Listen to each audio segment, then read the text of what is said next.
in the pandemic, I found Taskmaster on YouTube, and I've become a very, very huge fan of him, of the show. And also, I've realized that Noel Felding is my father.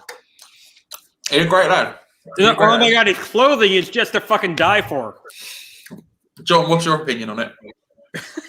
Well, I see him on Taskmaster, and then I watch him on other things like QI and the Richard Allardyce the traveling show, and I'm like, holy fucking shit! I'm glad in Lee's absence, we're still bringing that vibe, you know. All right, before we begin, do we all hear the news about Larry Flynt? What? No. Larry Flynt has passed away at the age of 78. Not to be a heathen British person, but I don't know who that is. Also, I would suggest we all look in the top left and then we carry on with whatever conversation we're having. Okay, well, so... well, how about that? Well, so Larry Flynt, he was the founder of Hustler magazine. And so when Sullivan was being was on trial for making money, quote unquote, immorally, because that's the thing in the UK, whoever his lawyer was equated him to being like Larry Flynt, and Larry Flynt was a big rights activist for the First Amendment and whatnot.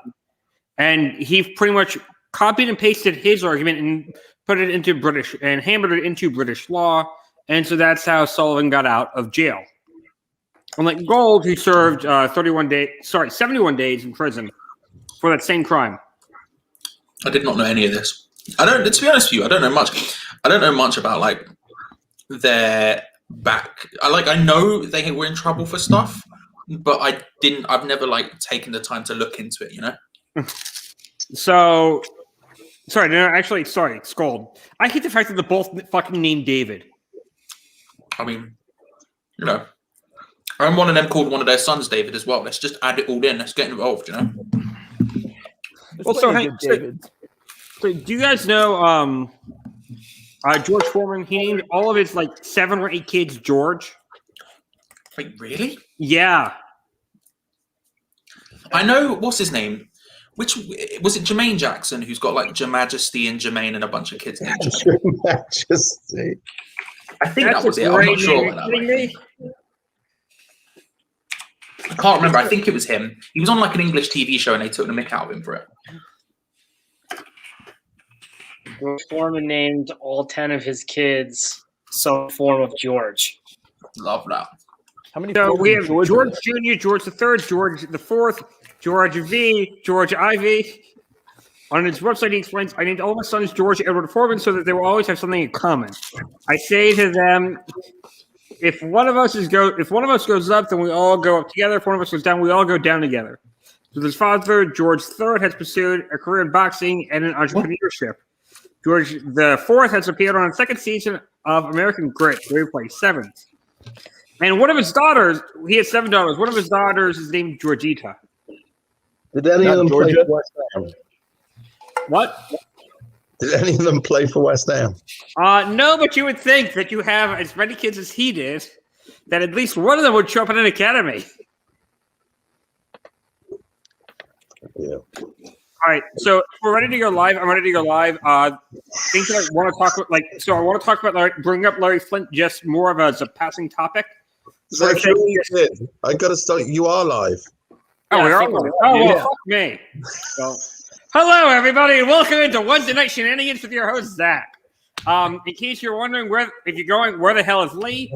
Lee said he is fried, so I sent him a bunch of lemons and told him to douse himself in lemons. Because everything fried is good with lemons. What? No, I'm dead fucking serious. Literally, next time you get fried chicken, get some lemon juice or like lemon wedges and just spray it on and try it. Or French fries. I absolutely. I wish I was joking with you. I mean, I could see fried fish. Hey, keep going. All right. Anyway, so as I mentioned, that we need Larry Flynt has passed away. Larry Flynt, who's the publisher of Hustler magazine, he brings in he's a weird into West Ham because David Gold, we all know how he made his money through pornography. He was publishing pornography at Moe's. I was expecting someone to laugh at the Simpsons joke, but okay. And so when David Gold and his brother were arrested for making their money, quote unquote, immorally, because that's something that's a problem in the UK, and it's something you can be charged with in the UK. His lawyer, whoever his lawyer was, made the point that Larry Flynt does the exact same thing in the US, and David Gold is more of a freedom fighter and a freedom of speech person than anybody else, and so he got off scot-free. And so it was a very interesting argument to be made, and it worked for him. So good for him. But I just wanted to bring it up just as because it's something that when you look at the owners of West Ham and then you look at who the new board members are at West Ham, if you look at what Sullivan did with his wife, like the fact that he put his wife, who was the director of such adult films, it's kind of funny to see that. It's one of those things where it's like, I just never, again, I knew everything about, I know why they went to prison. I think it's because I never thought it was that deep. I've just never looked into it. I thought they both went, honestly. I thought they both went down for it. I didn't know. Yeah, so there's actually, on Tifu Football, the YouTube page, if you don't watch them, highly suggest you do. They do a great job of explaining the history of some stuff, as well as going through chart breakdowns and whatnot, and explaining like different manager status. And like when we signed Haller, they did a whole long piece about Haller and what made Haller successful in Germany and what we need to do to be successful with Haller. Unfortunately, no one will fucking listen to them. But that's a story for another time. That'd actually be a great piece for us. Let's look back at some of our signings that failed. And we would all. I don't know. I know these shows are usually long, but I don't know if it can be that long. You know? No. You do this on the strikers in the last 10 years. We're gonna need part 1, 2. This whole 3, bottle 4. would be fucking empty by the time we're done with most of them. Anyways. And that's just after me, though. But I really want to get into the whole Souček red card situation. I was listening to the game on the radio, and because I was out in a boot, as they say in Canada, and I was like, "What the fuck is this?" Well, yeah, on the TV, I was like, "What the fuck is this?" So yeah, the announcers had no idea what the fuck it was. They're like, "How is that a red card?" And then it gets a red. I'm like, "That's not a red card. That is not even a yellow card. That's barely a foul." No, I agree. It was insane to watch in real time. I at first thought, I was like, okay, it's not a red card. He's just looking at it. It's going to be one of those quick VAR checks. And I remembered it was Mike Dean. I saw his bald dome in the middle of the field, and I was like, oh yeah, it'll be a red card. And I don't know what he saw that 99% of the population didn't see. But he said it was a red card. And the death threats were obviously the threats that him and his family got were obviously like, not a fan of those. Not a good thing. It's just a game at the end of the day. Yeah. But I mean, like it's his second farcical decision in like 3 days. I don't get how this dude still has a job. Okay, farcical decision. Farcical. That's a quarter word right there. Yeah, yes. You get a quarter for that. Johnny's stealing your shtick. You okay with this? He's stealing your gimmick, mate. That's what that was. Well, quarters don't have a thumb up though, do they? Well, you did it with a gourd once, didn't you, or something? I did do it with a yeah. It was, I think, a spaghetti squash. No, a butternut squash. Yeah, it was. Yeah, we had record numbers that night. But anyway that you look at it, I'm still very confused to how that was considered to be. I mean, I understand why you're doing a VAR check, but why that took as long as it did, and why it was a red card. And it wasn't like it was just like, oh, here's a yellow. Yeah, don't do that again. But it was just straight red. I'm like, what the fuck? The announcers were like, that's not right at all. And the fact that it took as quickly as it did to be overturned is something that I think that the FA needs to look at, Mike Dean, and look at his history. Because he's made very questionable calls in the past. And there's been a lot of articles and stuff about his questionable calls. And I think we need to, like, if I'm the head of the FA, which I'm not, if I was, I would be paid a hell of a lot more and not be living in and outside of Washington D.C. with the snow right now. But I would be looking at, hey, can we force Mike Dean into an early retirement and give him a severance package? And like, here, shut the fuck up. We're giving you a gag order. Don't talk to anyone for 50 years. See, I think I'm maybe the only person in the world who genuinely doesn't care. Like, I just go on, John, back me up, please. I mean, it was overturned, wasn't it? So it's just Mike Dean. What Mike Dean saw was Mike Dean's name in lights the next day. That's all he cares about. He just wants the publicity. And it's the same shit with. I don't understand the death threat piece. Maybe it happened. Maybe it didn't. Maybe it's a good excuse to make people feel a bit sorry for him after having two things happen in a week. I would hate to suggest that, but he's gone and refereed an FA Cup game yesterday, hasn't he? But he's asking to be pulled out of a Premier League game. I don't really understand the whole situation. I don't understand the man. I think he's just a bit mad, and he wants to be at the center of attention. So, anytime his name appears in the pre-match, like he's going to be the ref, we all get a little bit nervous, don't we? I mean, Mark, you must get nervous when you see Mike Dean's name hanging around. Maybe I have a little bit of a hot take, and maybe it's only a hot take because it's 2020. But I'll get to that in a second. Fuck it. I think he totally fucking deserved every death threat he fucking got. So I'm just gonna start. With that. Now I don't. At first, when he went to review the card, I was like, okay, I guess he has to do that because of like protocol, whatever. But then he was there for like 20 minutes. I'm like, holy fucking shit, he's going to give this guy a fucking red. It should have been a yellow for flopping. On a mirror chick or whatever the fuck his name is. M-Man. Yellow for flopping. I was stunned that he got a red. But then he got overturned, so who gives a shit? But the reason and this isn't just soccer, which is probably the most corrupt sport in the world. It's every sport where referees have zero repercussions. They have zero accountability. And they can do whatever the fuck they want. And no one gives a shit. Like, there needs to be fines, suspensions. I don't care. But hang on.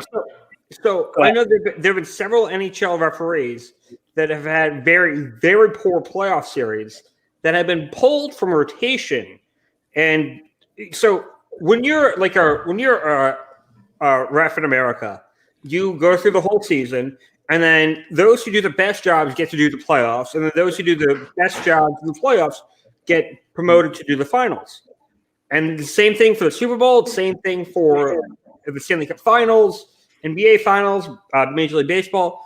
There's been several different NHL playoff series where the refs have been looked at and gone, "You're fucking shit. This is terrible." And the NHL said that they are pulling whoever the head refs are off, and they are being forced to end the season early. It's happened at World Cup games too, hasn't it? Yep. I'm pretty sure it has, but I can't remember off the top of my head World Cup. But I know for hockey, I'm watching hockey right now. Right. Okay. Yeah. That just comes to mind immediately because we know that's been a problem. And that's well, that's good, I guess. That's fine. But when there's a referee who fucks something up like that so badly, it's almost too little, too late. You have a referee who fucks up a World Cup game. Damage is already done. You have someone in the NFL where there's blatantly pass interference. Saints Rams, I think it was. Yeah. Then they don't go to Super Bowl. They probably was Super Bowl that year. So what do you do about it? Damage is already done. So what do you do about it? Week after week after week, Mike Dean is making bad decisions, and it's everywhere. You see it. We see it all the time with him. So how do you stop him from doing it, and how do you you discourage others from doing the same? Okay, so the way that you stop Mike Dean from doing it is you pretty much fire Mike Dean. That's the only thing that I can think of that would fire that. If you fire Mike Dean, this whole thing ends. I don't think it does though. We're looking at it like it's an individual problem. I don't think it is. I've never really cared about referees in general. I don't really give a crap. Whatever happens, happens. You move on, right? I remember once a couple of years ago, I did a Burnley podcast, and it was after the game we faced Burnley, and Andy Carroll should have won a penalty, and Burnley ended up winning. And they said, "Oh well, to be fair, you should have won a penalty." And I was like, I don't care. Like, if we should have also scored more goals, but we didn't. We flopped. I think in reality, we're looking at it like it's an individual problem. Like Mike Dean is the issue. Mike Dean's not the issue. Mike Dean's just Mike Dean. We look at individual like errors and go, "Oh, this is a thing." It's like, it's human error. The game is fast. These things happen. I think you just look at it and you say, "Well, that's what VAR is supposed to be there to solve." We all wanted VAR, but before VAR came in, we all wanted it because referees needed it. I remember Charlie Austin going, "Clearly, they need help because they're getting it wrong." Blah blah blah blah blah. Yeah, human error, man. It happens. So let's talk about VAR for a second because when I did the podcast last year, and when we did the watch-alongs last year, Tim and I, we talked about this, and I talked about this on the podcast as to how to fix VAR, and the fact that VAR should not, if it's going to be done in stadiums, it should not be done by someone who could be an official the next day. It should be done by an independent entity. And if you look at how they do it here in America, you have the Situation Room in Toronto in the NHL, you have the basketball Situation Room in, I believe, Newark, and then in same thing with baseball. They're outside of Jersey too, and somewhere in the north.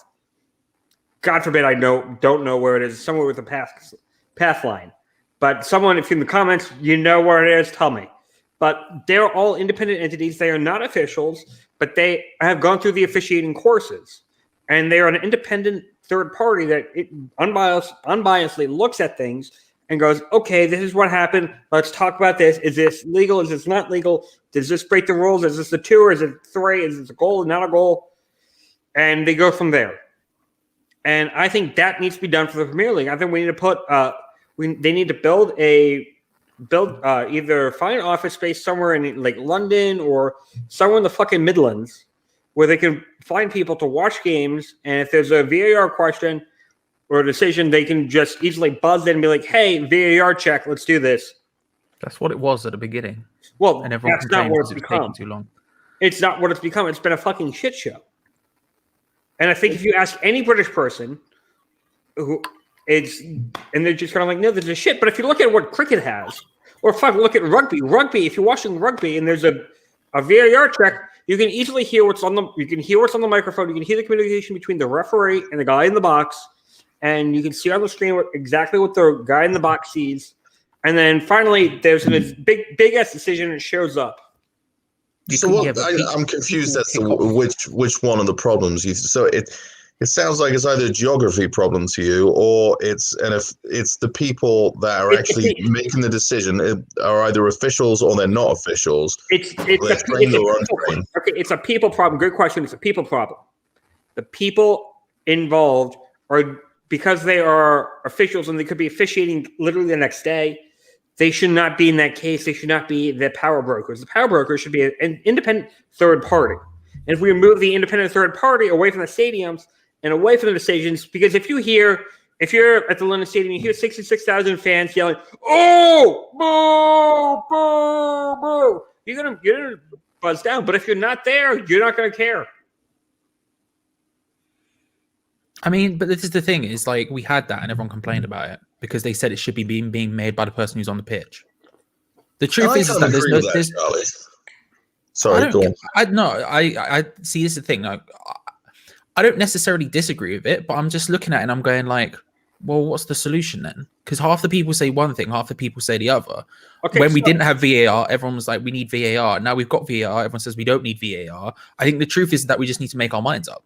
Yeah. Do we want it? Do we not want it? If we want it, how do we want to implement it? All this stuff happens all of the time. And there's always going to be another excuse because that's the truth. The truth is, unless there is a robot calling it, then there is always going to be a problem with what the decision gets called. And even then, when you're playing FIFA, you're telling me someone playing FIFA doesn't scream at the ref for something being a red card, not a red card, nothing else.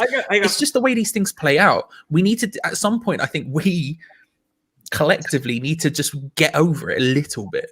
Because it's just going to happen. No, I tend to agree that when it was first happening, everything was going to Stockley Park. I felt like there should be more sideline review, like you see in college football, you see in the NFL. Like people that are in the situation, see the context, can understand what's going on, the pace of the game, and they're not just watching a 3-second clip. I wanted more sideline review. Obviously, there's some situations where that isn't working completely. So I think it's decision making. We need better decisions. It's not, and like you said, Charlie, there's a lot of that's down to human error. But maybe there's better training. Maybe was it Gary Neville or Rio Ferdinand? Someone was talking about getting ex-pros to be part of the process, and they could really see how, from a footballer perspective, things look. Because I don't know how many of these refs play football. I imagine a lot of them have to have played football at some point in their life, at least to some kind of level where they should have a rudimentary understanding of what bodies look when they move around the football pitch, and that seems to be a big problem. Yeah, I mean, it's one of those. Sorry, Josh, you first. Oh, sorry. Okay, I was just going to say that alongside these human error things, I think we also just need to take a look at the rules, how they're written. Clear and obvious leaves a lot to interpretation.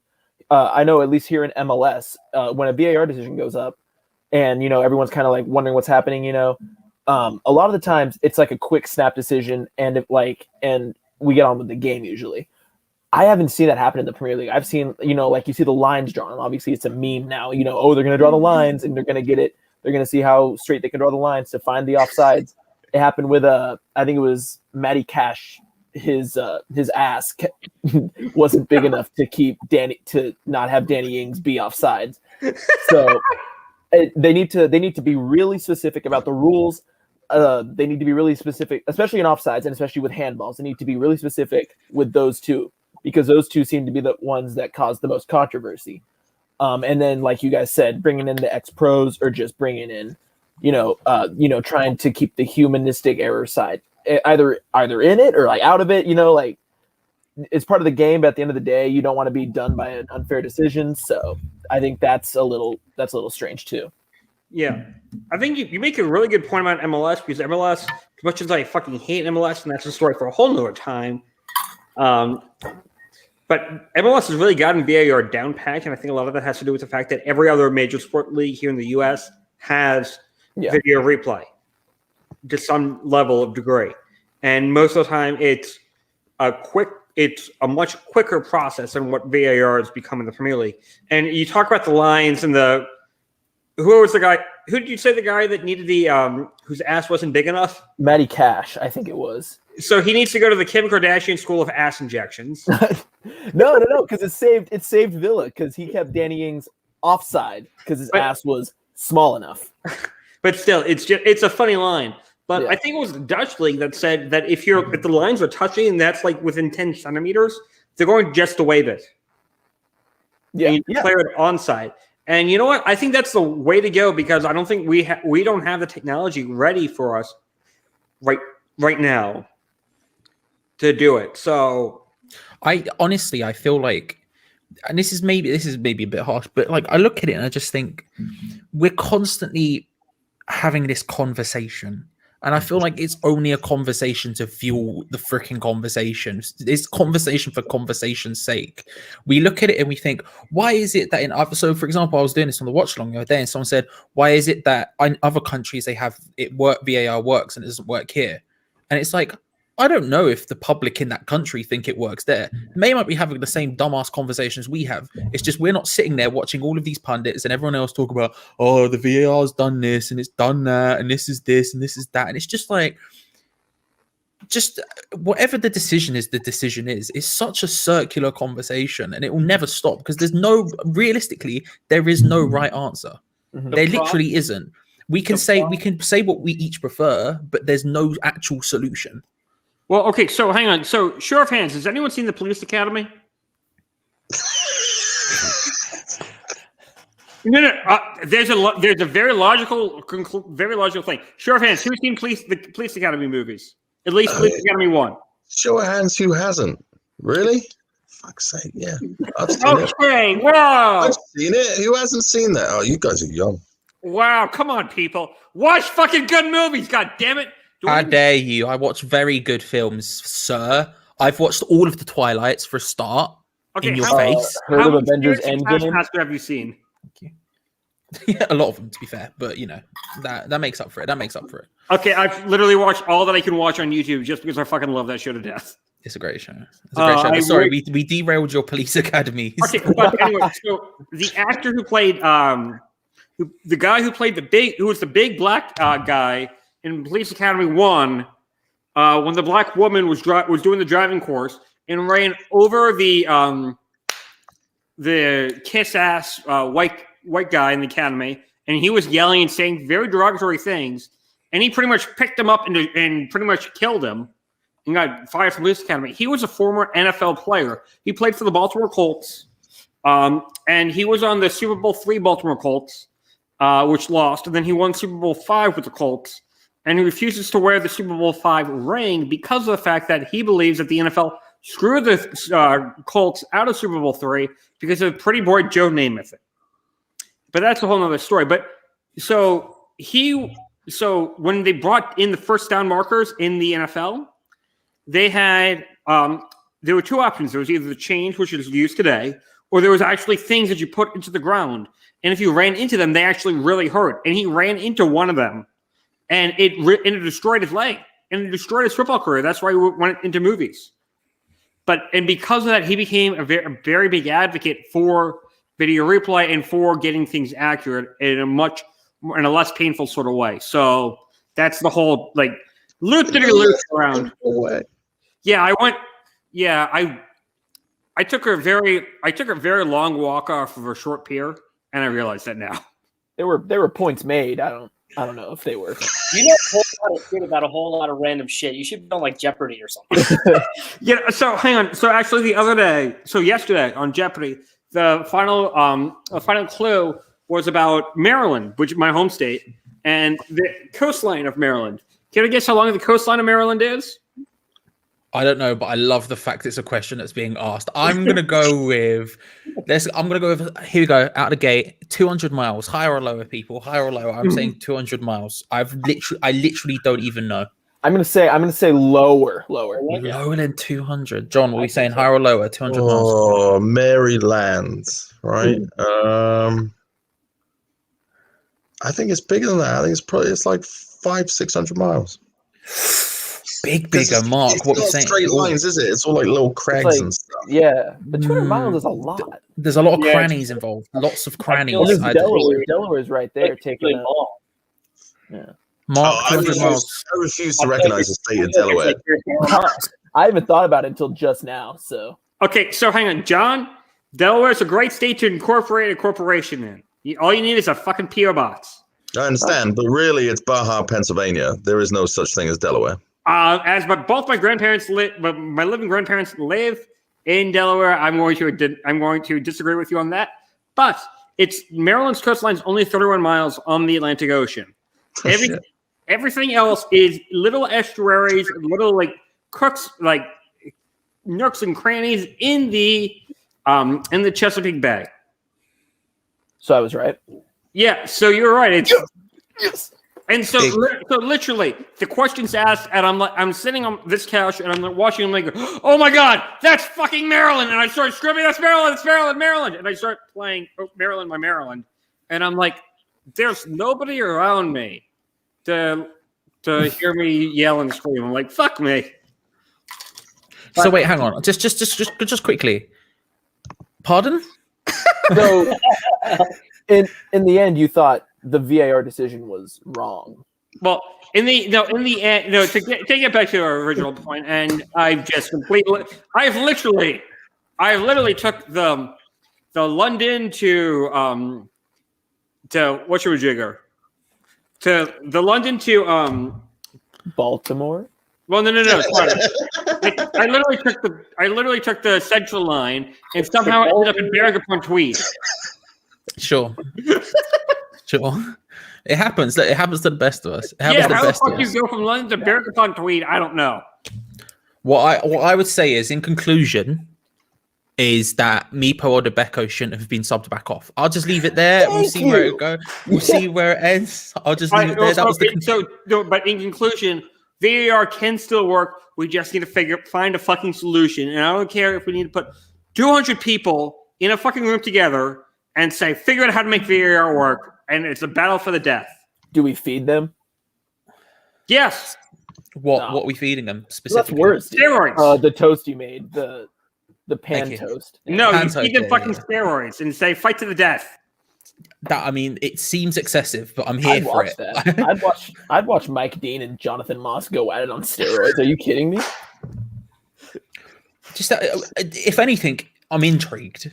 I don't know if we need it. I don't know if it's a good idea, but I would be intrigued. You're telling me I would tune in. I would at least tune in. I would Do you be know what I like, mean? okay. Okay, Yeah. but at the same time, I realized I just literally just. Have you ever seen the movie Idiocracy? Yes. Yes. Are we Yeah. back in that game? Have you seen? All right, what's next? Anyways, let's talk about the FA Cup match because that's another game that I listen on the radio. Yeah, it's a completely segue.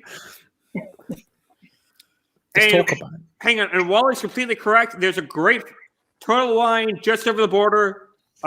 It's fantastic over there. But if you've never been to Delaware, I suggest you go. It's a very unique state. It's quite And far from speaking here, of Delaware, aren't speaking of Delaware, if you were a fan of the podcast that I was on way back last year, Gavi won her court case, and so he has another year behind bars. So yeah, Gavi, she did good. Anyways, I have no idea what you're talking yeah, about. exactly. But I love jurisdictions and incarceration, so let's go get in there. It's a long story that I don't want to get back into. I closed when I did the podcast with the guy out in Fresno, whose name I'm forgetting right now. That's something that I ended a lot of the episodes with towards the end because of the court case and whatnot. So it worked out. It worked out in the end, and finally it happened. So everyone's thrilled. Shout out to the law. Yeah, shout out to the law for working. What a time to be alive. Yes, The so FA let's Cup talk about match. The FA Cup match, because that was a very weird game in my opinion. Oh, what was weird about it?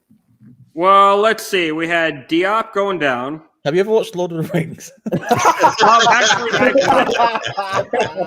Actually, I've never seen Lord of the Rings. You know. No. Police Academy, but You know, my parents wanted to show me funny movies, so we've seen Police Academy, we've seen Naked Gun, we've seen a bunch of other like really funny stuff.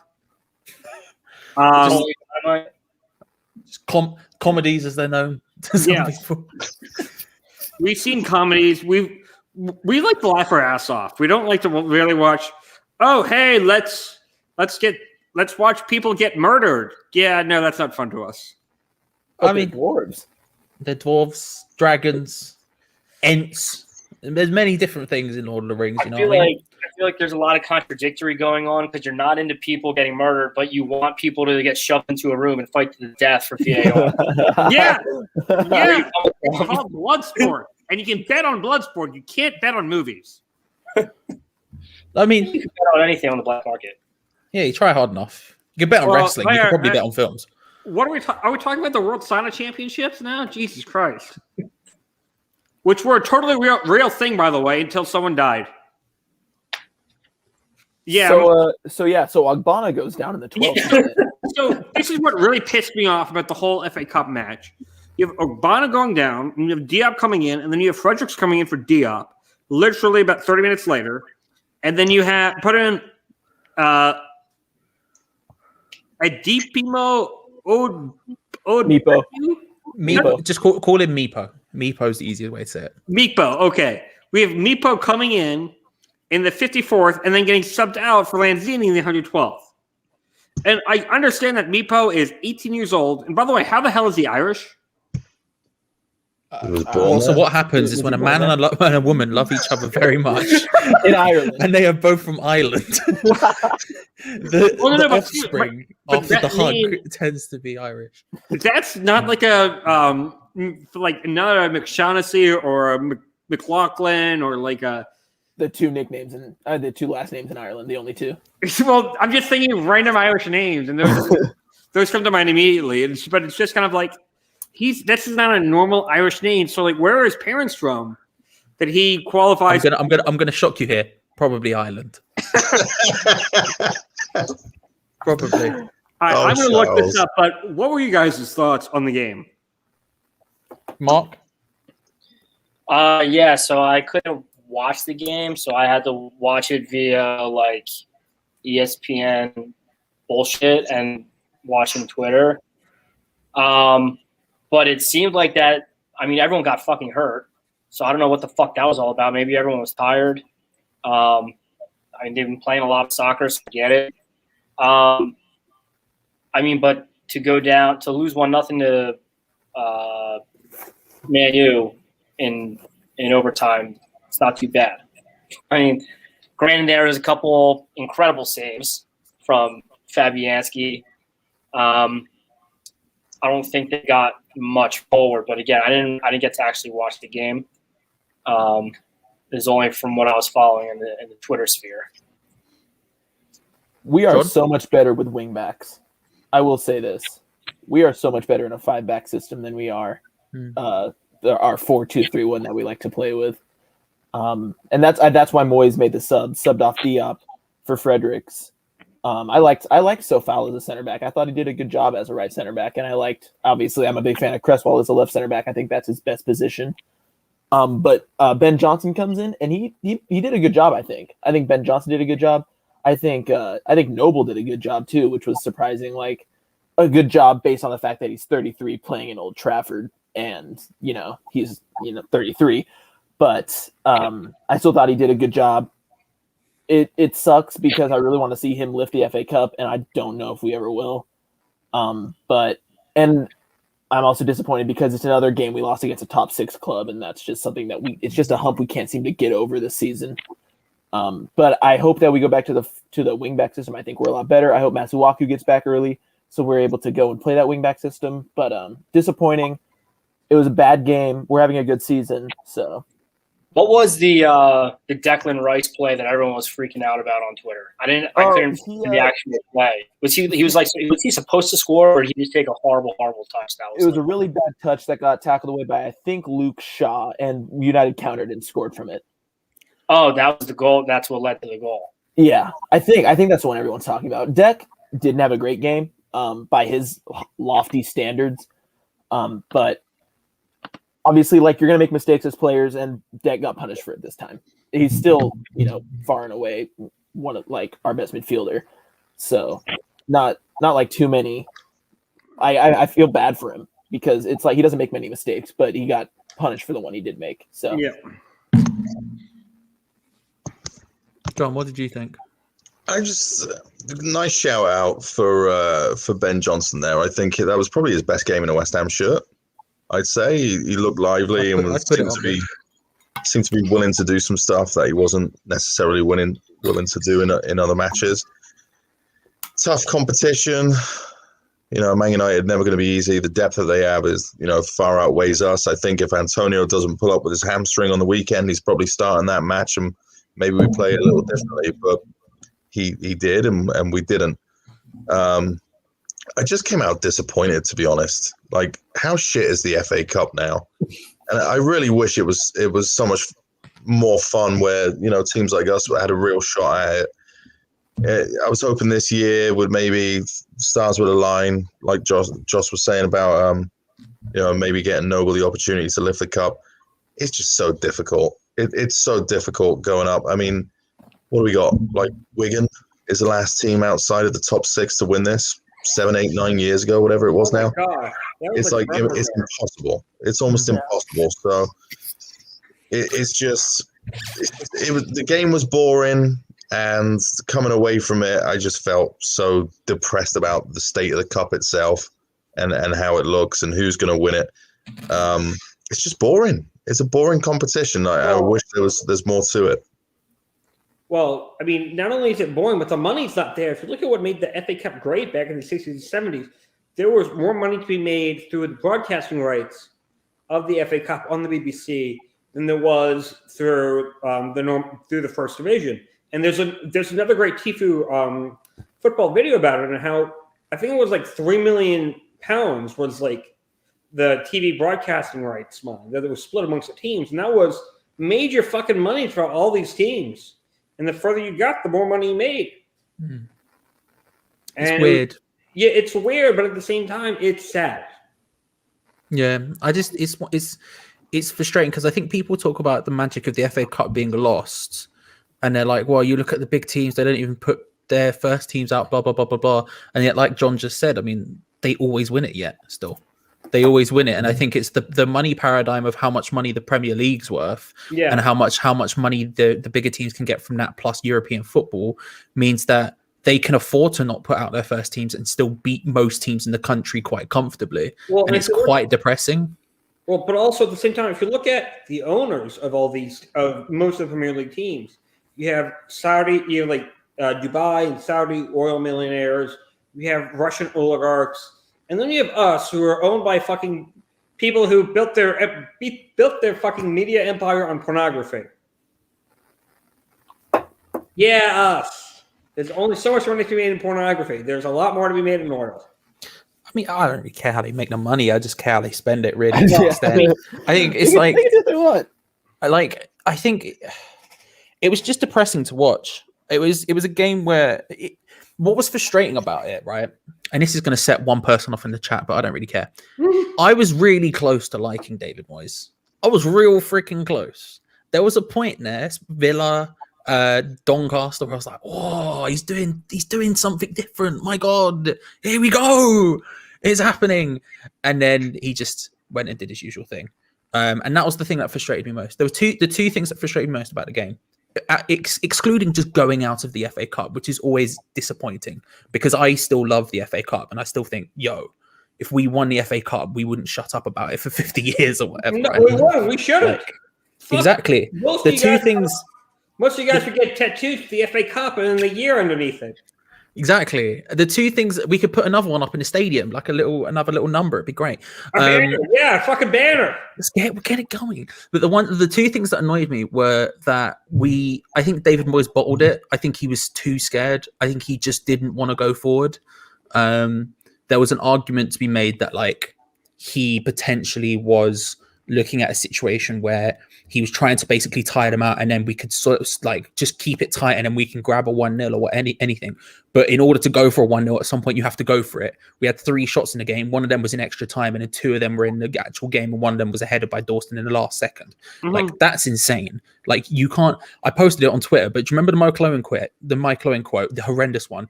When they don't score, they hardly ever win. I feel like Moyes has genuinely forgotten that because we did not go to try and score any goals in that game. And then the other thing that really annoyed me was the Mipo Odebeku thing. Like, he subbed him on, a youth player, to give him a chance. Hype. Everyone's wanted to see him. It's a huge opportunity for him as a kid. He's 18 years old. He's coming on against the club that he left because he was like, I'm not going to get an opportunity at playing football here. So I left. I came to West Ham. You give him an opportunity. It was huge. It was one of the brighter sparks of that game. Even though I don't think he had a good game, it was just good to see him get the game time. Right, especially seeing as we don't have another striker. So we're like, here is a kid who might be able to do something for us. And then not only did he not support him by putting any players near him, which is just stupid to begin with, he then subbed him back off. And one of the things that depressed me most was when the camera cut to Mipo on the bench, who was sat there, and he looked like I do when the chocolate runs out. He just looked sad, and it was infuriating. I was like, how could you do that to him? Because A, we're chasing a goal. Obviously, you keep on a striker. Why would you sub him off for another attacking player? That makes no sense.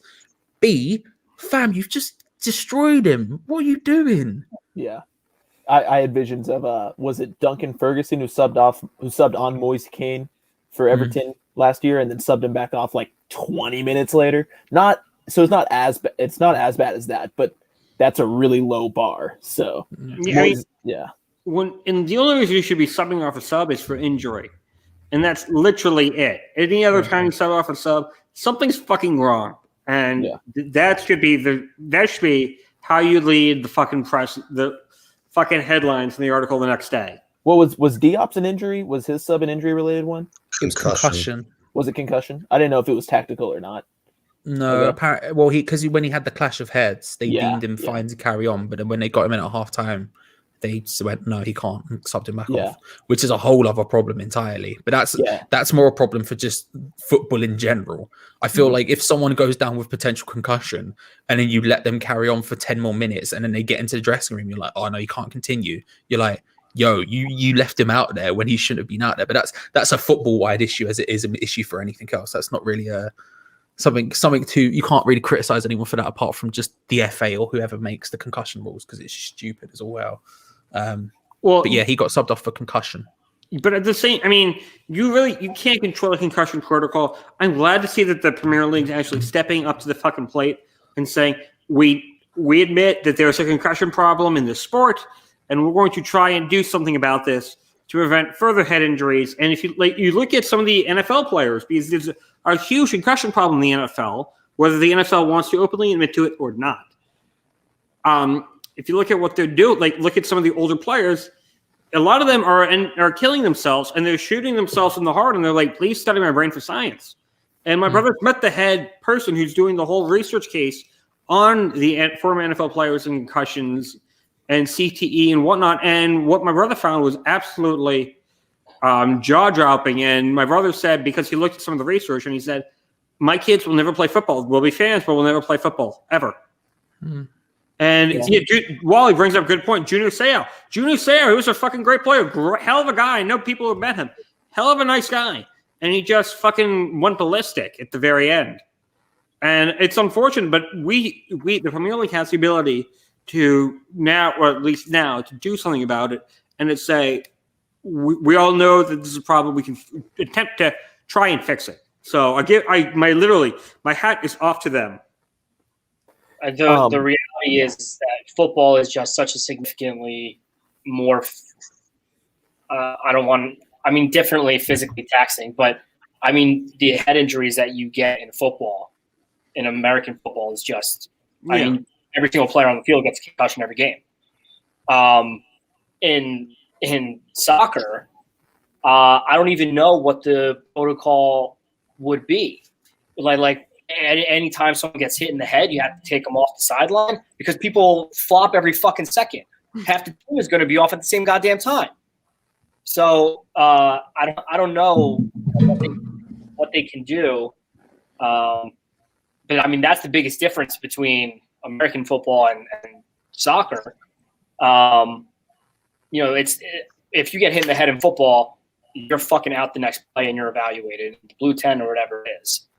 They do that in soccer. It's going to be ridiculous. Well, Sorry, you first, Josh. Okay, well they had concussion subs for this game, and I think that if Issa Diop wasn't already subbed on for Ogbonna, they sub him off. I think that's probably what's into it. Is that Issa Diop was already a sub on for an injured player.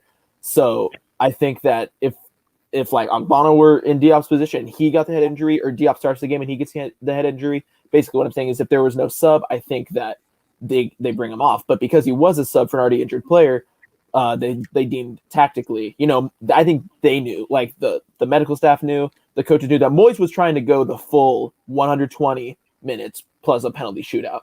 That's how we came and set up, and that's how he wanted to do things. So they didn't want to use their subs too early. But once, like he said, once they got into the locker room and they were like, oh, he's not fit to go on, then they were like, okay, we have to make the sub. Okay, so I want to go back to the concussion thing for a second. Does anyone recognize the name Aleko Excedrin at all? Oh, I've heard the name. So he was Police Academy, wasn't he? What? No. Okay, John, you win that round. No, so he was the first overall pick by DC United in 2003 MLS Super Draft, which shouldn't be a thing, but that's a whole nother story. His father, Andrak Excedrin, played for the New York Cosmos, played for Iran internationally. He actually dated Kim Kardashian on an episode of Keeping Up with the Kardashians. He was an assistant coach for the New York Cosmos and the head coach of the New York Cosmos B team when they won the NPSL championship in 2016. I know too much about this guy, but anyways, he wrote a very long piece in the 2016 Players Tribune article about soccer's underlying concussion problem and how much of a problem it really is. and how the fact that because he got so many concussions and he was just pretty much told, well, put some ice on and we'll go back out there. There's really he was just gonna well, there's got to be something better, and he was almost he had to quit the game because it was just got too much for him. And so I give him a lot of credit because it's a hard thing to do. It's a hard thing to say, I got brain problems, I need to quit the sport. Yeah. Paul Correa, same sort of way. He had a fucking massive concussion in the 2003 Stanley Cup Finals against New Jersey. Scott Stevens flattened him. He comes back out the next period, scores a fucking beautiful goal, and Gary Thorne's best goal off the floor on the board with Paul Correa, and he doesn't remember any of that. Wow. Yeah, and he got 5 or 6 more concussions, and he has literal gaps of weeks and months completely gone from his fucking memory bank, and he's just kind of I don't remember any of this. And now what does he do? He surfs. He doesn't play hockey. He surfs, and he loves it. I mean, the one I always think about, and Zach, you're going to enjoy this, from TIFO, they did a podcast with Christopher Nowinski, who was a former professional wrestler who then had to quit because of concussions and injury, and then went on to be one of the leading people in concussion research and all this other stuff because he went to Harvard before he was a wrestler and all this other stuff. Actual smart guy. But they did an interview of him talking about concussion protocols in football and stuff. And this is the one I always think about because he was talking about how it's impossible to really tell. It's impossible to do a full concussion test within 2 minutes or whatever it is that they have to spend on the sideline, which is fine. I get that because, again, one of the problems with VAR, to bring it back to that, is the stop-start nature of the football. Yeah. No one likes the stop-start nature of it. Everyone likes the free-flowing difference between that and, say, NFL or whatever. But the answer isn't to not stop the game. The answer is to not let that person back on if you can't test them. Yeah, it's just wild to me that was even allowed to be in this day and age. It's insane to me that was even allowed to happen. Well, so I got to give the Premier League credit because I don't think many of the leagues have talked about doing a concussion substitution. And it's something that I think is very, very a step forward in the right direction for the entire sport. Because I think there's going to be something that's going to be talked about for the World Cup and for the Euros and for every other major competition, and especially at the youth level. If we can start identifying concussions a lot sooner, and we can get guys off the field and put in new players who don't have concussions, that player who might have a concussion, we can quarantine them and they can get better faster. And this is just something in general that's been brought up because of it. And I just wonder what you all think. How do you think football would be changed if at youth level they can't do heading and there's less heading practice and training? Because someone asked me this in the watch along the other day, and I just was like, "Yo, I don't even know. It could be. I don't think Andy Carroll has a career, or does he? Because all of a sudden defenders can't stop him even more. Yeah, because they're not going to be used to doing it either. So then he comes towering over you. It's going to be a problem. That's a good question. When do you really learn how to head a ball? I didn't when I was 8. You start, but I think you could learn it just as well at 16, 18 as you could at 10, 11, 12. Yeah, I remember getting taught it early, but that's because I was just tall. And so the way I remember getting taught it when I was a kid, and the way they taught me, it was primary school, so it must have been 10 or something. I remember they said, imagine you're holding a picture frame and you're putting your head through it. That was the way they told me to get power on the header. But I think it's just because I was tall. So they just put me at either centre back or up front, and they were like, go. So I think that's probably why I got told early. I don't know if you could probably learn it a lot later than that. I remember doing header drills for forever. Since I was, at least 10 probably. I always remember doing header drills when I was younger. Well, so I only played soccer for 2 years, in 5th and 6th grade, and they always told me, don't head the ball. Just don't head the ball. Chest it down, put it down, kick it. Mate, who was your coach, Ronaldinho? I only played 2 years. Well, so it was a private school league in the suburbs of Washington, D.C., and they pretty much had, and the way that, they were very injury conscious and whatnot, and they were like, "Yeah, don't fucking get concussions and shit." So what would they tell you? Run away from the ball if it was in the air? No. They said pretty much, don't use your head. Chest it down if you can. What would you do as corners? This. Well, that's what I did. Well, if you can, but if you can't, then use your head. But that's a whole nother story that I don't want to get into because they also had a no cut policy. So our JV team was just like 50 kids deep. Wow. Yeah, it was a fucking shit show. I barely got 10 minutes a game. That's like one of those where like the professional players take on 50 children. Yes.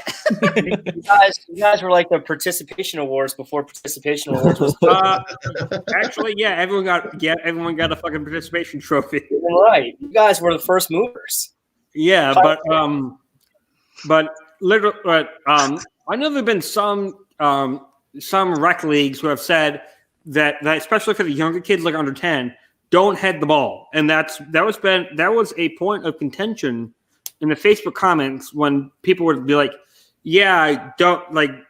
They need to learn to head the ball. That's how you're gonna get goals, and they would put in YouTube videos of the best headers ever. And I'm like, guys, they're 10 years old. The brain's still developing. They need to learn how to control the ball with their body. And if it's over their head, then let someone behind them deal with it. Yeah, I want to point out what Rob's saying in the chat. He kind of just learned on the fly. I feel like that's, like we didn't really have many like heading drills, it was just kind of like monkey see, monkey do. Yeah. That, like I played center back for my high school team for all 4 years. And we were just told, don't let the ball touch the ground on a goal kick, on a punt, when the ball's in the air, you don't let it touch the ground. You head it back to where it came. And that's probably why I didn't play after high school, now that I think about it, because that's all I could do was just head it in the air, put it in the air.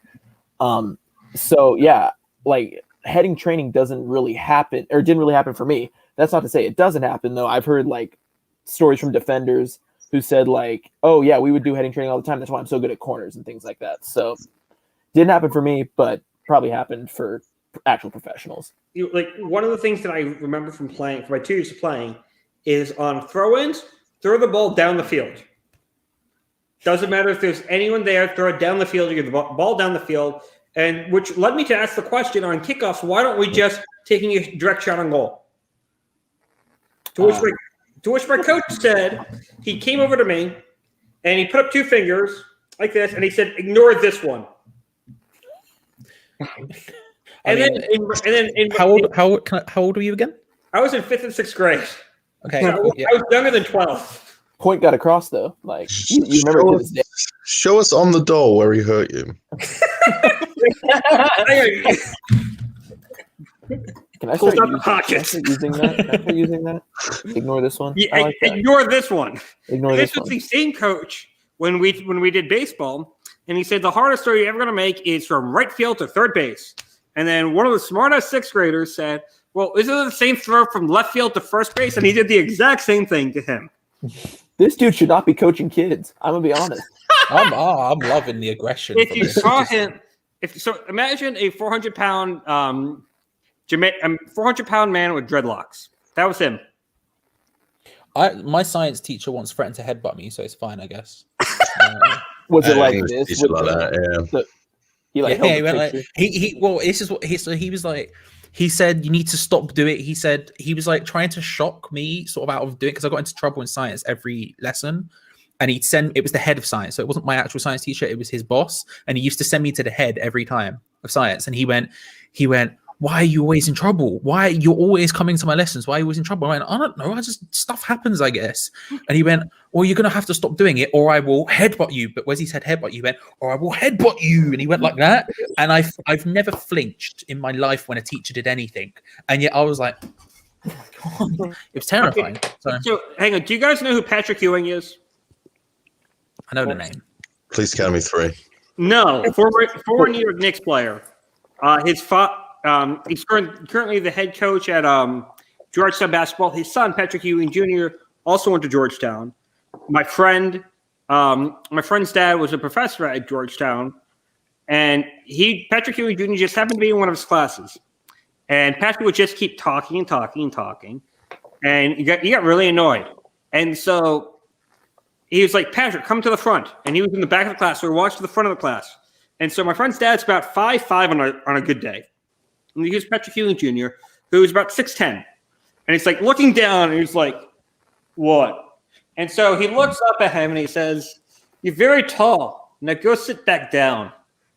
And the whole class dies laughing. The point is made. He shuts the fuck up for the rest of the semester. But it was just kind of like funny. Something that's always stuck with me. That's how you fucking deal with things.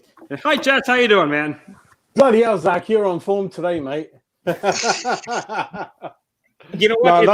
Nice to see you, mate. How you doing? You all right? Yeah, you know what? It started to snow earlier today, so I'm like, yay, snow! It never snows here. I'll tell you what, it never snows in the UK, and we've had it for the past week as well. So snap there, mate. Well, literally, like over the weekend, we got we got a couple inches, and then last week we got like 4 inches, and I'm like, holy shit, 4 inches of snow! What the fuck? Because last year it snowed like an inch-ish. And the year before that, it barely snowed. And like, this was supposed to be a non-snow year, but we're getting snow anyway. I'm like, I like this. Like, you need all this. I'm a believer in all the different seasons that the year has to offer, especially since the virus. We've all been stuck at home since March now, 9 months. Yeah. And a lot of issues going on. People obviously going for depression and issues where they're working and all kinds of issues with children at school. So I think it's kind of nice. I mean, yeah. So, I mean, we should have all the seasons, shouldn't we, really? Wally, you're funny. John, what do you think? You agree or not? Yeah, I'm up to my eyeballs in snow. I don't have anywhere left to put it, and we're supposed to get another foot tonight or something. So my snowblower broke, and I'm doing everything by hand. So I'm ready for winter to be over, Jazz, to be honest. So are you guys like Canada, where by law you have to clean it in front of your driveway, otherwise you get into trouble? Because I remember that in Canada, my cousin was kind of saying we have to clear it, otherwise you get into trouble. Yeah, depending on where you are. Normally, there's like a 24-hour rule. Like if you have a pavement outside of your house, you got to shovel at least enough room for people to walk by. Yeah, I mean, in the UK, as I was kind of exaggerating a little bit, it's kind of snowed, but very light snowflakes, not really settled much. But in terms of temperature, certainly very, very cold. Say -3, -4, really. So yeah. It's fine. Yes. It's not big. It's not big. Yes, deal. you've got to defend David Moyes. What did he do right tactically against Man United? No, I'm kind of sick of it now. No, I think we're having a reasonably good season. I think if the season started, we were saying 15th and above, no relegation battle. Don't want to go into the last couple of weeks having a kind of, being nervous about it. It's fine. I mean, the thing I'm concerned about is the political battle within him and the board. That's what I'm worried about. That we can see the standoff. Like, obviously Sullivan went to TalkSport and said, "Listen, I gave him 30 million. He's not listening." And even in the summer, again, he was quite vocal about it, saying, "We have a manager. We don't have a kind of coach like Arsenal have. So I have offered him many players. He doesn't want to buy them. It's up to him. But I just want everyone to know that I'm there for him if he needs me," which is so amateurish, really. You should keep all these things in-house. That's the thing I'm worried about. In terms of where we finish with the squad we've got and the money spent, it's going to be better than last year. I know it's not much of a target to be proud of, but having said that, there was a lot of people that had a go at him at the beginning saying, where are we going to end up? What's going to happen? Whatever happens, obviously being a West Ham fan and what happened up to the transfer window, we needed 3 players in. We needed the cover for Rice, cover for Souček. We needed 1 or 2 strikers through the door, perhaps one other player, and it didn't happen. I mean, Lingard coming in, hands up, that's a good signing from the beginning. I never had doubt about him. I mean, 28. I don't know where the years have gone by. The guy was very good. He showed it. Hopefully he'll carry on, not get injured. And Tony, you can't rely on him. It's a bit of a mixed answer, really. I mean, we've certainly done better than anyone could have thought. And then we get greedy as human beings. That's my worry. We get more and more greedy. So when we were 11th, we're never going to finish 7th. We're never going to do it. And we did it. Well, okay, so hang on. That brings up... No. Let me finish. You've had enough now. Let me finish. and then, we've beaten the hard teams. We're not going to beat the easy teams. And we did it. So forget all that. Forget the in-house politics. Let's just be united together. The worry for me is the in-house battle between Sullivan and Moyes, which is going to be interesting for me in the summer. Who's going to win? Who's not? Oh, I'm going to give you 3 players, 7, 8 million. No, I want 30 million. But who's going to suffer? The fans and and another thing we need to think about David Moyes' contract, see what happens with it, really. So that's all it is, John. I mean, you know where I stand, and I think we've done well above so far expectations in terms of position. You can't.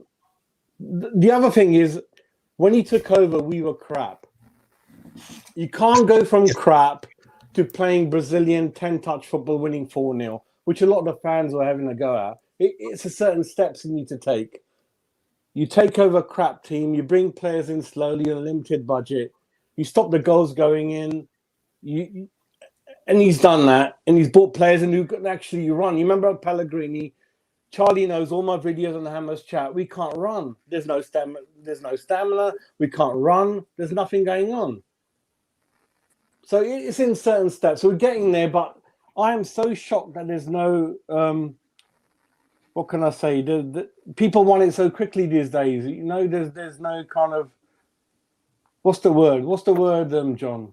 Patience. There's no patience. There's no plastic is what you're talking about. Yeah, plastic. Yeah, Charlie, like John Lyle, he took over. Imagine we got relegated under John Lyle, and imagine if John Lyle under this Facebook, all the media things, he would have gone by now. Said, get out of it. We were never giving him a chance to build a second team. So I'm just saying, just keep it going. Just keep it going. Could be a lot worse. Could be a little bit better. But we're talking about 1 year and 1 month. That's it. That's all I'm saying. Yeah. I think so the answer to the question was he didn't do anything right because you didn't list a single thing. Sorry, go again, Charlie. You didn't list a single thing he did right in that game. You said a lot of stuff and none of it was the question. Also, just to bring you up, we haven't beaten any of the big teams. We've lost or drawn to all of them, and the majority we've lost to. So from the team he's took over from 1 year, 1 month, do you remember the crap that we were under Pellegrini? When we finished 10th, yeah, no, I remember it. Yeah. Who finished 10th? Pellegrini. So what are we talking about? I'm talking about when David Moyes took over and we were virtually on the way down. He's been in charge 1 year, 1 month. We were on the way down and he's kind of built that concrete foundation. And what's the issue you got with that then? I mean, the concrete foundation which keeps losing. What do you mean keeps losing? Where are we in the league? Well, we're high up. There's no doubt in that. There's no doubt in that. So what's your issue then? You've just been a stuck-up prick, aren't you? The way you always do. Hang on. It's true. He's a prick. And hang on. We are 6th. We are literally. Yeah, what the fuck is this issue? On goal difference to Chelsea, and we're in striking. We're 1 away from being in 4th place. Yeah. So let's talk about the next couple matches because we got Sheffield on the 15th, my birthday. Woohoo! We got Tottenham on the 21st. Happy birthday, my darling. Thank you. Then we got Leeds on the 6th, and then Man U again on the 13th.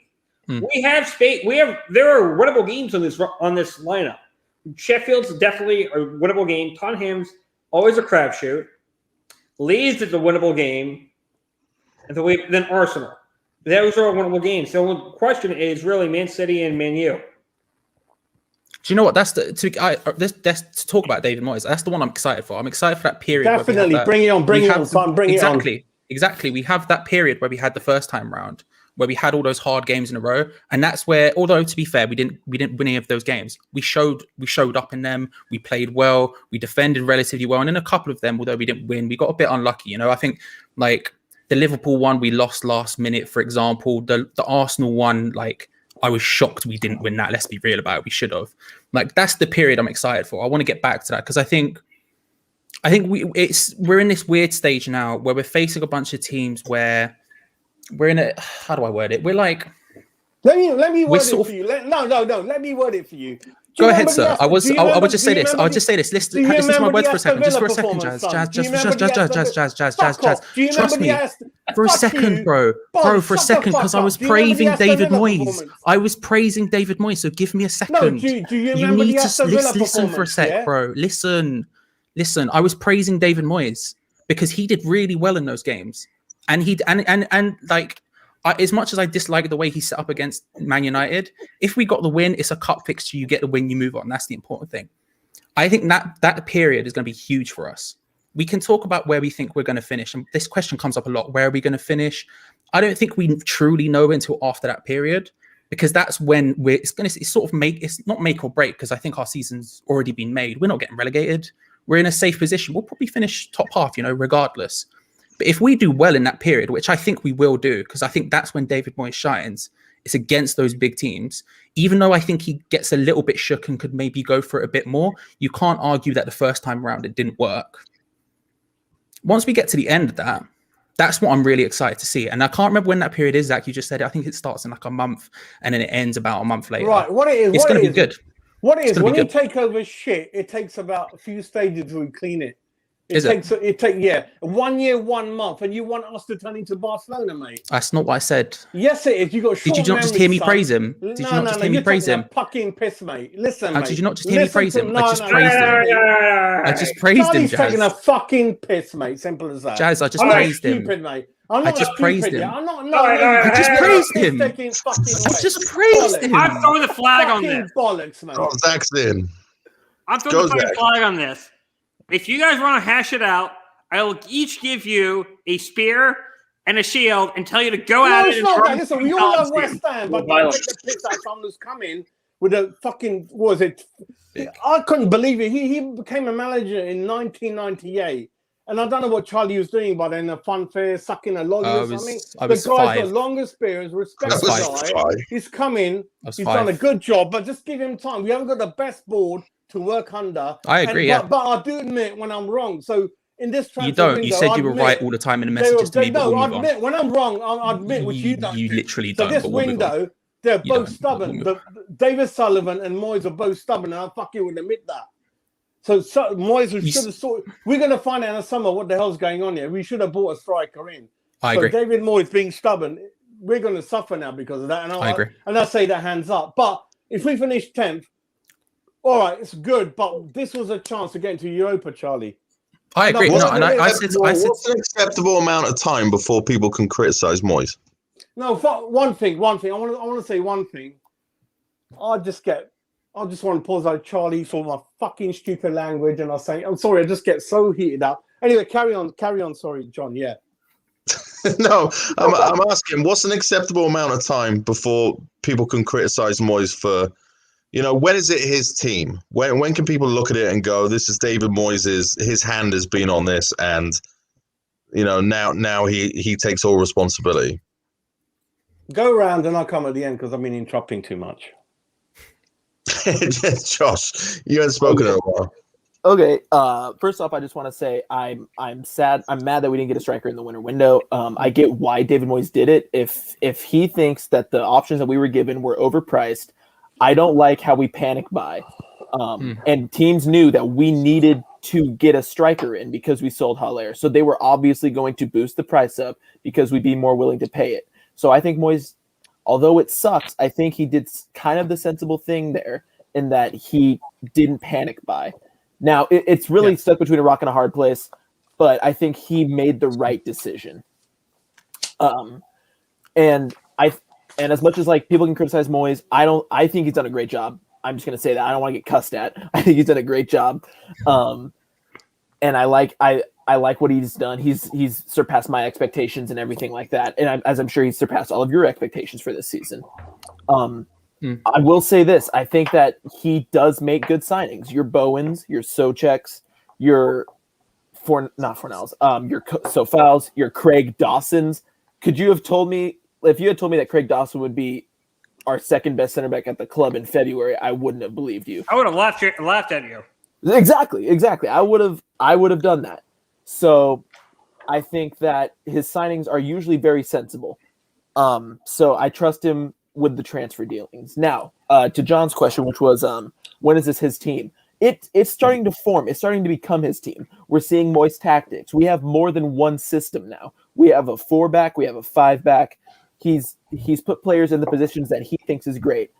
I'm talking Cresswell at left center back. I'm talking making Antonio taking Antonio from being an underperforming winger to a striker. A striker, maybe not a clinical striker, but a striker nonetheless. Same as he did with Arnautovic. So this is kind of his team. And I think that for this season, he can get his criticisms. If we don't, like our expectations are set so high right now. So if we don't get Europe, I think that he can get his criticisms, but it shouldn't be overblown. That's what I think. I think he's getting there. I think the thing that frustrates me most about the striker situation in January is I don't think it's Moyes' fault at all. I completely blame GSB for it, 100%. I was having this argument with Dan Lawless on Twitter earlier. I say argument; it was a discussion. I think we all were, Charlie. I think we all were. Yeah, I think it's one of those Dan things. woke up in a bad mood. Listen, Dan could have an argument with a mirror. He's a lovely man, dude. But I think it's one of those things where it's like, do you know what? Like, I can't believe David Moyes. The things that frustrate me are his risk adverse maneuvers, and that's just a difference of opinion, right? He prefers. I would go for it. Wait. I just want to say this, right? All right, yeah. I don't believe for a second he would have sanctioned Haller being sold, for example, if he wasn't given some sort of reassurances that the board would back him and get his players, because that's the important thing. David Moyes, regardless of whether you like him or not, David Moyes is staying for another 2 years. It's just going to happen, right? He's going to get his new contract. I can't help it. I've got to like him. He should look. David Moyes should get his new contract. He should stay for a couple of more years because he's deserved it. He's worked. He's got the results. What more can you ask for? We need to back him, and it's such a bad precedent to set where we in the market we sell a second striker who didn't fit his system, but David Moyes was still using him because we literally had no one else.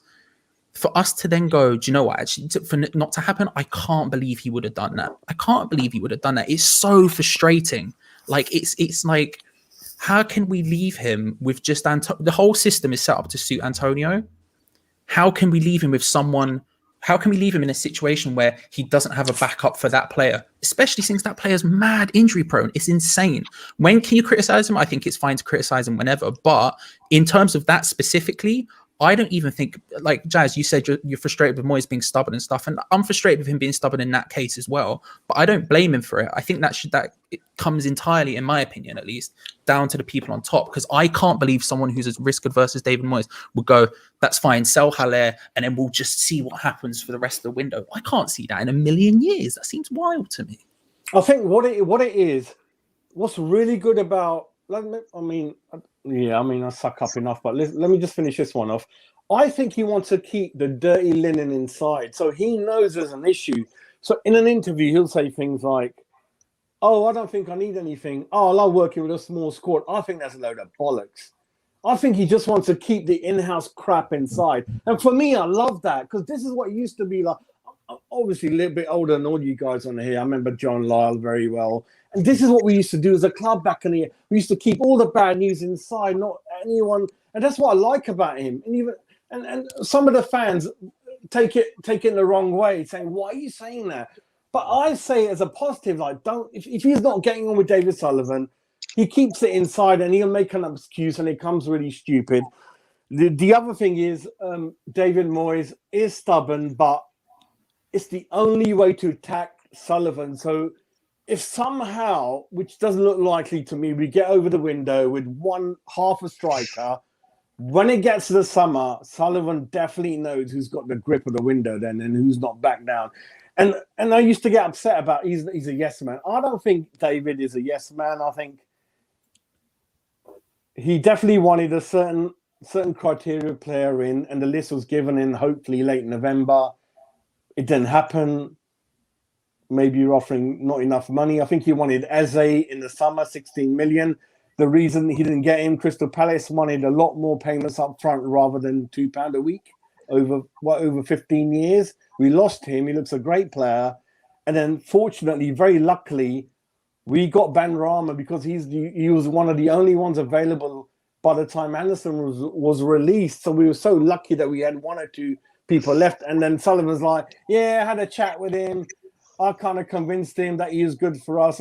And I think he's a good player. But the politics will come out in the summer, I think, and I'm really intrigued by that. But we are the scapegoats fighting amongst ourselves, saying this is right, this is wrong. But don't forget the original target for me was John, especially bringing you back in as host. 15th and above for me, John, was the target for John.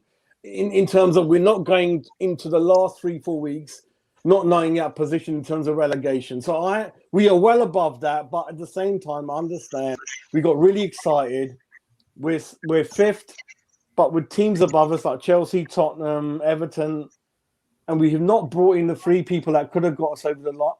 If we don't finish 7th, it's going to be tragedy for everyone. Yeah, but yeah.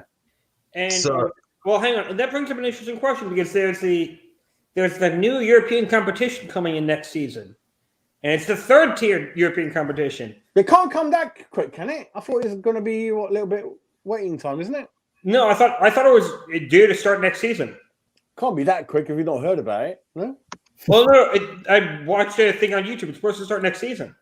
I saw the plans for it, but they can't come in that quick, can they? John, with all that, I know what you're saying, but I didn't think it was going to be that As quick. far as I'm aware, it is next season. Yeah. Oh, wow. Bloody Yeah, hell. because you could, Europa League 2 Is that launches top 10 the then? 21 Is to it? 24 3-year competition cycle. so if we can even qualify for that, I think most people are going to be like, "Yay, we qualified for a European competition," and I think we're all going to be massively happy. So, John, for me, it's human nature. When you have nothing and you have a little bit, you want a bit more. I think this is what this season is about. And I want to go back to what our original thoughts and developments and targets were. And we were way above that. We're going to smash the original target. But then we didn't beat.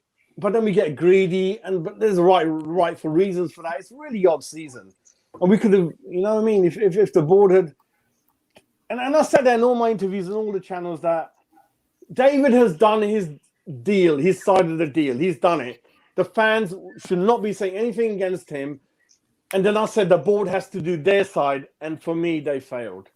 It's a two-way relationship. And the board, for me, have failed David. Thrown him, well, I don't want to say that word that's been said last couple of days under the big red bus. But, I mean, that's my feelings. I think there was a good chance to capitalize on a good start, freakish start, I would say, and I think the board have, failed him. I think that's in my opinion. Or there's something going on. We'll find out in the summer. Who are we going to buy? Some £60 million striker they're saving in the piggy bank? I ain't got a clue, mate. But yeah, I don't know. Mark. Yeah, I think this team is. I don't even remember the fucking question, but I'm just gonna go with it. I think this team is as much Moyes as it could be. I mean, I agree. I think the board are full of shit. I don't think that they're exactly giving him everything he wants. Moyes is kind of trying to make sure that he has the job, but at the same time, I mean, even if they fired him, who the fuck are they going to bring in? So I don't seriously. So You're gonna hire me. It's his team as much as it possibly can be. I think everyone loves him, maybe except for the board, and I think he's done obviously an incredible job coming in. I mean, we were good as relegated last season, and it was horrible. And then we start this season the same way we ended, and I'm thinking, holy shit, like we didn't make a single fucking change. What do you think was going to happen? And then out of nowhere, it looked like a brand new team. And I tweeted this the other night. I'm done questioning Moyes. You know, I see the starting 11. I'm like, what the fuck is this starting 11? Like, this looks ridiculous. And they go out and they win 3-0 or whatever the fuck it is. So I'm done. Whatever he says, I'm good with. Whatever decisions he's making, I'm good with. Bring him back. I don't care for how long. Give him whatever he wants to do to make this. Every decision he has made has been a good decision. And this, I mean, I don't remember the last time this team has looked this good, honestly. I don't. And I've been really enjoying the season for the most part, except for the 2 games at the start of the season, and you know, every a couple boring games in there as always. So yeah, that's where I'm at. Well, No, I think that's the question. Just how I feel about it. Well, it's kind of funny because I've been reading a lot of things that people saying, "Oh, this is the best team since like 1980 when we last won the FA Cup." No. This is the best teams that we've had since Payet was on the team. And Yeah, and I'm like, guys, I think it's a little too early to be exclaiming that this is one of the best teams that we've had. It's a very, very good team. It's one of the best teams, like position-wise. This is one of the best positions we've been in a very, very long time, and that should be celebrated. But to start claiming this, that, or the other thing, I think that's a little too much. I think we're in the middle of February. We're not once we get into mid-April, we'll talk about that. But right now, all we need to focus on getting 3 points every time we go out there. What you're not sure is it sustainable that our strikers aren't scoring? No, it's not. And only having a Drew as a striker, it's not. And unfortunately, that's due to our own incompetency and our having one scout, and our one scout not going back into the Czech leagues and being like, okay, who's a striker we can get for next to nothing? I think, John, we're really desperate now. So all the show-off between David and Sullivan's obviously fucked up. It's up in the air now. There's all these names like Dag, Costa, and Sturridge now. So I think someone's gonna come. Someone has to come through. And for me, it's my fault. So when that young striker came on yesterday, I mistakenly thought it was the guy that scored against the last FA Cup game that looked really good, the movement. And then my son's like, Dad, he's gone alone, mate. This is the even more younger version. I'm like, oh, fuck you now. So it's going to be Costa or, I don't know, Sturridge. We need someone in. John, are you ready? Got your football boots? Got your shin pads ready? I've been ready, Jazz. I ain't played him forever. I'm ready. No, seriously. I mean, all that hard work. It's typical West Ham. We're going to throw it away and finish 10th, I think. I wanted. Oh man. All right. I don't know. Can I ask Jazz a question just about the goals thing? Yes, when my do you darling. Yes, when my do you darling. change? When do you? I said change from fuck off. When do you change the goals? Like when do you get to a stage where you're like, I feel like we should readjust where we're aiming for this season?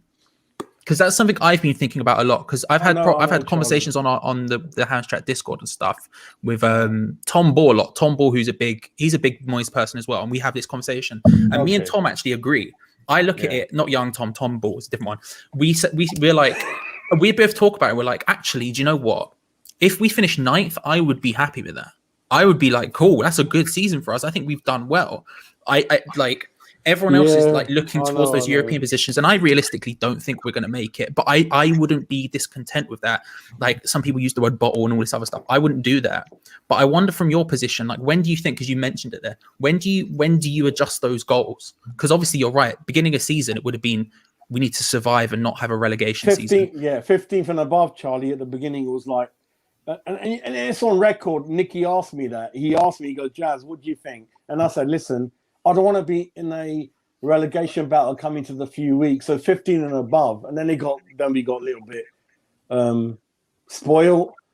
But then, Charlie, it's such a difficult question. Like, the target at the beginning was 15th and above. But the way the season has gone, we're going to throw it away. And it's West Ham way. And I think deep down, everyone listening to this, I think we knew we were going to F it up. And we have. In my mind, I agree with Charlie. I said 7th after, was it 2 weeks ago? After the Villa game, that's it, Charlie. After the Villa game, I said 7th on the channel. And now I'm saying 10th, I think. 10th. Nothing below. I don't think no way anything below 10th, but I really thought we need to nail it. 7th, the last Europa spot. As a minimum, especially take into consideration how we threw away the Payet season and didn't really get much at the end of it. So, Charlie, such a difficult question. We have met the criteria at the beginning, but knowing now what we've got in our hand, we've thrown it away. All right. So we're all losers, I think. I don't know. I think we're coming close to an hour 30 mark, and I think this is a great stopping point because otherwise we're going to be at this for another hour plus. No, Zach, you can leave whenever you want. You're fine. You can go. Your delivery. I've done it. I've ordered it for you. It's coming. It's outside now. What? Hang on. Do you have my pink slip coming too now? No. I got something. I got a couple of splits for you, mate, in the burger. Don't worry.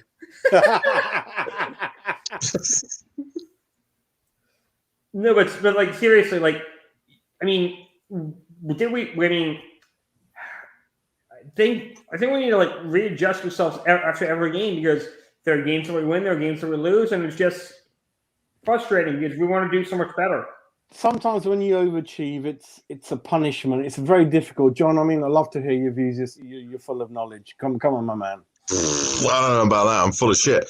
But I don't look at the league table until at least Christmas. And I don't try and think about where we're going to finish until there's about 10 games left.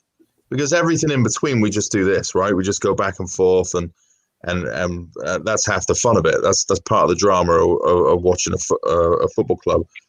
But I don't know if we'll get a good idea of where we're going to finish until 10 games left, 8 games left. And what is, if we finish 10th, we're all going to get peed off, aren't we? We're passionate. Because of the start we've had, yeah. I probably wouldn't. I'm fine with 10th. As long as we put the performances in, I'd be happy with 10th. And I think we have. First half of the season, I think we have. But Charlie, we've thrown it away because of the Sullivan-David Moyes standoff for me. That is but that's going to happen with any manager. That's the ownership. It's just is what it is. I would be happy with 10th. As long as the performance is there. I don't really care about the results. The thing about the Man United games, like us losing in the FA Cup sucked, but it was the performance that frustrated me. I know it's like as long as if we finish 10th, as long as like as long as I look on the pitch and I'm happy with what I'm seeing the players actually trying and everything else, then 10th is fine with me. I wouldn't be too disappointed with it. It would suck because we started so strong, but I think I could take it as long as the performances were there. I know, and I know what you will say. There is that bit where he plays the big teams and he gets a little bit afraid and negative. And Rio Ferdinand, to be fair, said Rio, David Moyes took over. What do you think? And he said for the first time he came to the dressing room and he wanted to talk about the opposition and nothing else. And I'll say that hands up, he's got that area to improve on. Every human being's got areas that they're not good at. So that side, he's definitely got to improve on to be more confident when you're playing those big teams, really. And the record is, it's not good. But then on the flip side, we beat all those. Was it 6 in a row we won? 7? Was it 6, 7 wins, 2 draws, and 1 defeat out of 10? But yeah, there's a bit. Hands up, he's got to improve on that side of it. Yeah. I mean, I think the highest compliment we can give him is that he's made our team hard to beat. We are not a team that want, like, people don't want to play us anymore. We're not a team, like, people won't look for the schedule and be like, oh, there's our easy game. It's West Ham. No, people are saying, oh, it's West Ham. They're a hard team to beat. We have to now think more tactically. We have to think, like, we're not going to open up and just ship 6 goals to Man City anymore. I hope. We haven't played them a second time yet, but I hope. So I will say, like, Moyes has done great in that he's solidified us.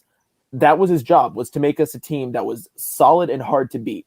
And he did that at Everton, and he did that here. Like you mentioned with our win streak, where we won like 6 in a row. How many goals did we concede in those 6 games? Because it wasn't many. We were dominant against Palace. Hang on. Gentlemen, I'm going to bed. I'm dying. No. Good point. Because when we don't play well, we pick up the odd point, like Palace or 1 or 2 other games.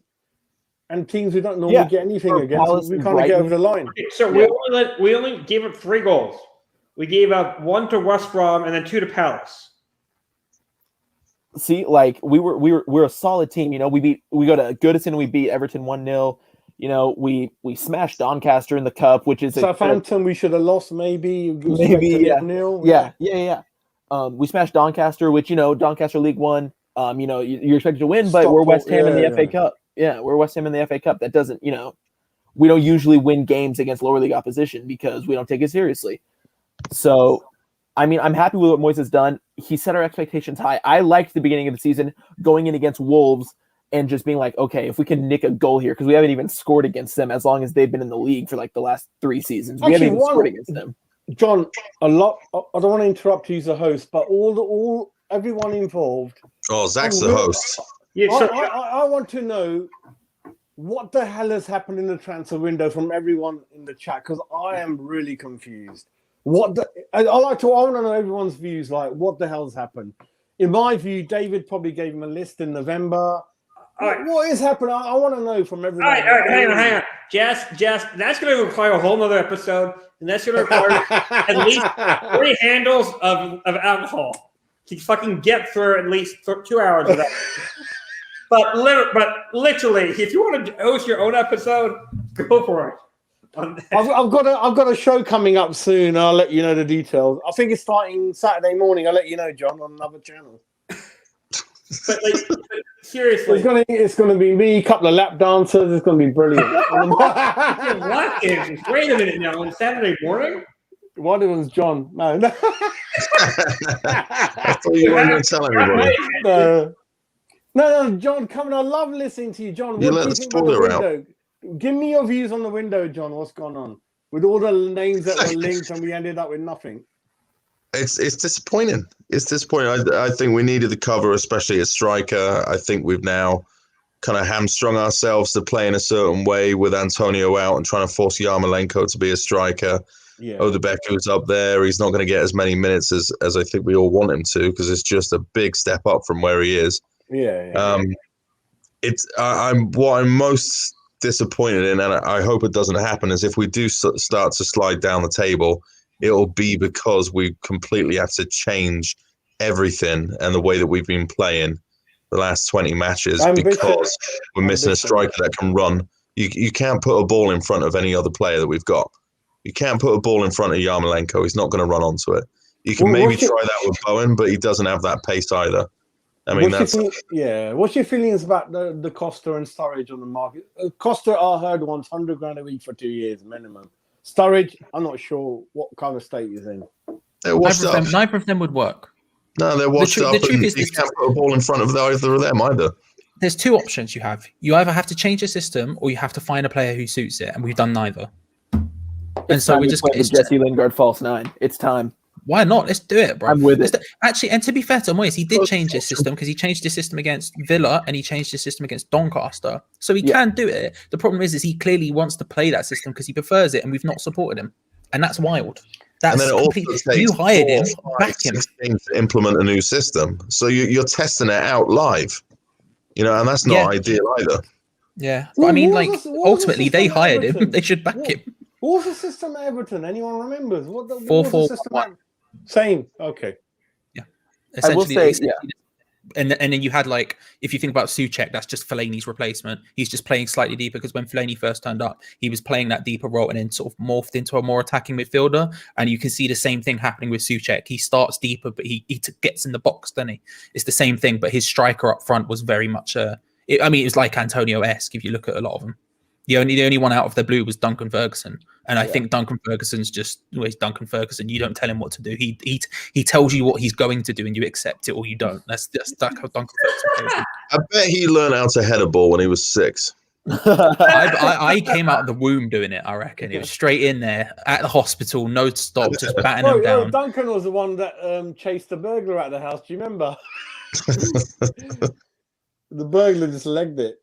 What Moyes has done well compared to his first time here is that he's not hesitated to change systems. We saw it against Villa when we played them for the first time. Halftime, in the first half we were being dominated by Villa, so he decided to change, put another man in the midfield, and we end up winning the game. So I do agree that he's been able to change the system depending on the opponent, and I do like that. I think that makes us more versatile. It makes us less easy to kind of read what we're gonna do. Ryan Fredericks at right mid. Who would have guessed it? I Brilliant. He's done really well. But watching last night's game for me was cringy. I mean, the players are so tired. Yeah. They were literally they couldn't even walk off the pitch. I felt so sorry for 80% of them. I'm like, Jesus, you guys have played every single game. Yeah, there's no depth. The only good news was Spurs lost, and I'm so happy about it. I hate those. I can't stand them. It's the only thing that makes me happy, which is a bit sad, but there you go. They're out. And there was that Jose quote from when he was at Chelsea for the first time saying it was after Arsenal had lost to Spurs 5-4, and Jose went to the papers and said, if a team concedes 5, then they're not doing their job right. Like in training, if that happens, in 3v3 training, if that happens, I send him back to the locker rooms. And now tonight he's lost 5-4. So Zach, where are you in the US? You guys, Josh, where are you again? I keep forgetting.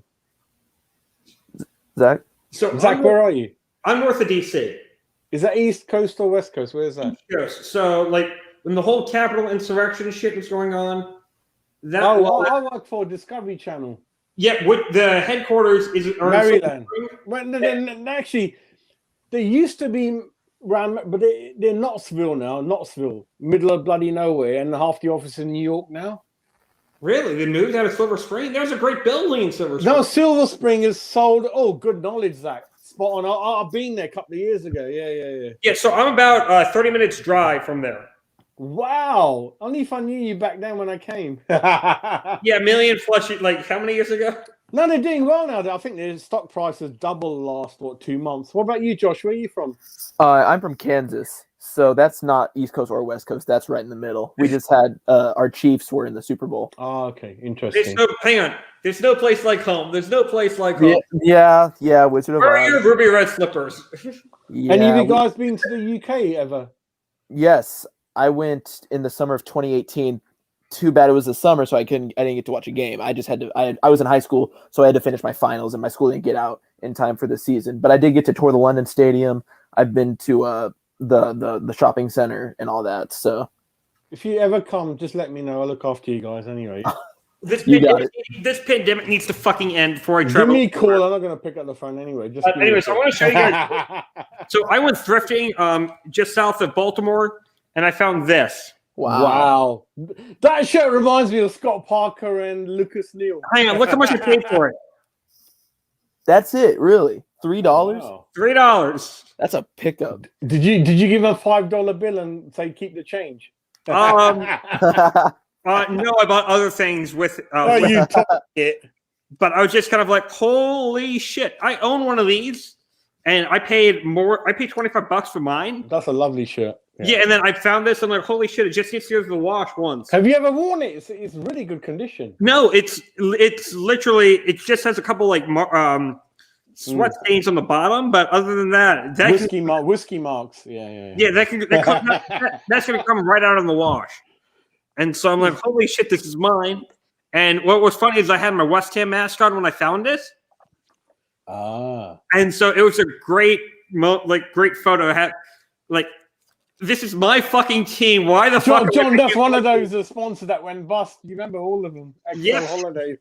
When the bank went under. Oh my god. Right. Zach, you're doing a Lee wrap up, Zach. Yeah. Josh gave up. So I think we all need to. I don't know about you. It's leaning outside. I need to take the recycling out. I need to go to bed.